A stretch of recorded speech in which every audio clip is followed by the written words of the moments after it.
ए माटी के काया रे ते भुला गए कमरे ए माटी के काया रे ते भुला गए कमरे आंसू मरले सतना तैसू मरले सतना तैसू मरले सतना आंसू मरले सतना तैसू मरले सतना तैसू मरले सतना तैसू मरले सतना आंसू मरले सतना पापी काया हतोर तर जाही पापी काया हतोर तर जाही इही माहे परा तैसू मरले सतना आंसू मरले सतना आंसू मरले सतना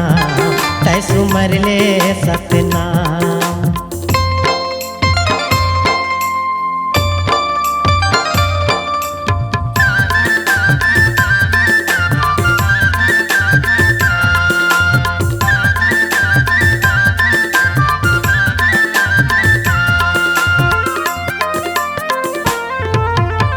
चार दिन के ये जिंदगी है झनकट अभिमान रे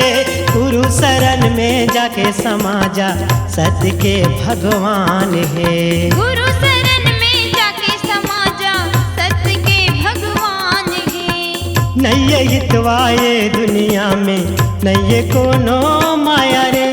सुखा जाही लकड़ी कसतन नैये कोनो छाया रे सुखा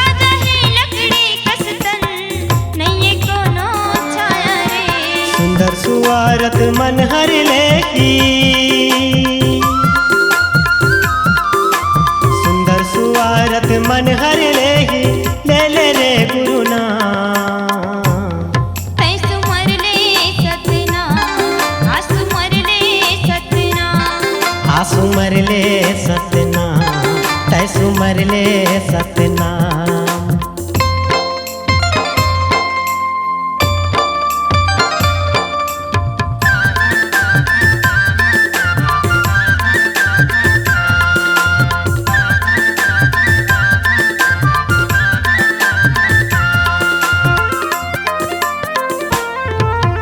रुपया पैसा धन दौलत तोर नैया वह कुछ काम रे एक छिन माँ प्राण गवाही रही जाही तोरे नाम रे एक छिन माँ प्राण गवाही रही जाही तोरे नाम रे भाव भक्ति माँ मन लगा ले गुरु के दरबार माँ जाना है एक दिन सब बोला भैया नहीं रहा संसार माँ जाना है एक दिन सब बोला भैया नहीं रहा संसार माँ बिगड़े काम तोर बन जाही बिगड़े काम तोर बन जाही मांग ले वरदान तैसू मरले सतना आंसू मरले सतना आंसू मरले सतना तैसू मरले सतना पापी काया हतोर तर जाही पापी काया हतोर तर जाही इही माहे परा तैसू मरले सतना आंसू मरले सतना